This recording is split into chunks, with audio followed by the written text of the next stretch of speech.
Hi, I'm Nancy Solari, host of the Living Full Out Show.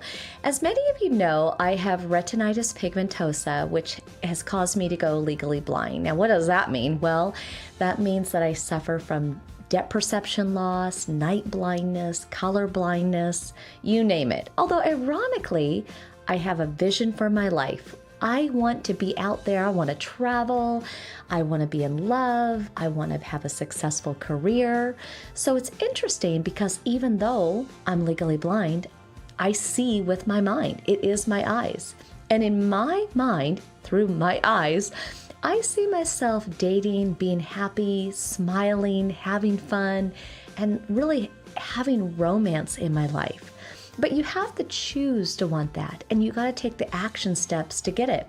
So here I am, legally blind, right? And a lot of times when I meet people, let's say I meet them on an app, I don't always tell them right away that I'm visually impaired because obviously that's when the creepers can come out, right, and take advantage of you. I really get to know their heart and their personality through the phone and they do mine. And at the same time, then we take that next step and we go on a date. Well, when I go to that date, I have a few pre-date rituals I go on. I want to find an outfit that makes me feel sexy and alive and fun and vibrant and just signature Nancy.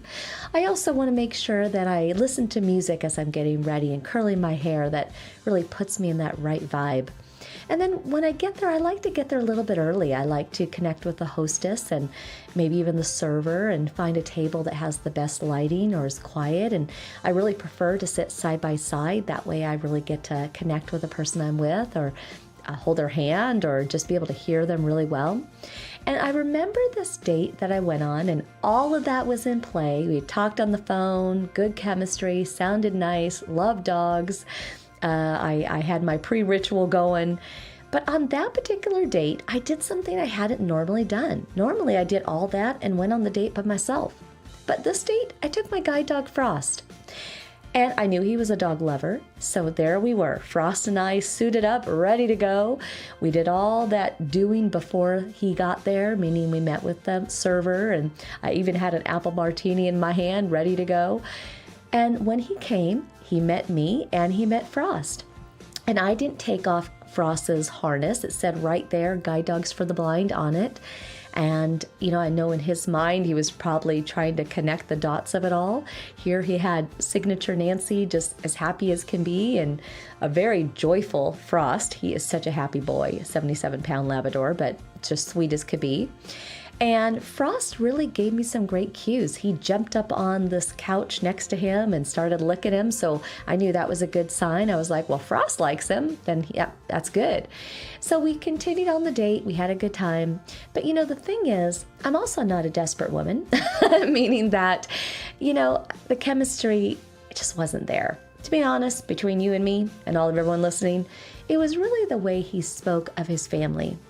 He just didn't really care about his family. He spoke ill will of his mother and his sisters, and that was a turnoff to me. So even though everything else was in place, it just wasn't the right fit.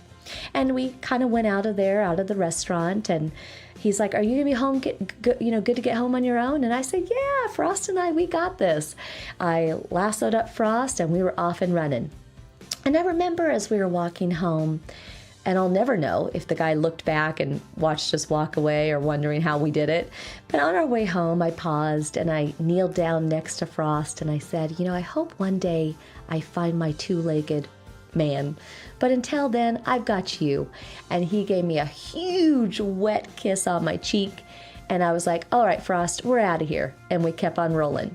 So for all of you looking for love, it's just about being persistent, tenacious, heart wide open, be that visionary, keep in mind what you want when it comes to finding that love, and it will come your way. And you know what? Personally, I listen to a lot of love songs. I think you really got to be absorbed in it, will it, want it, have faith that it will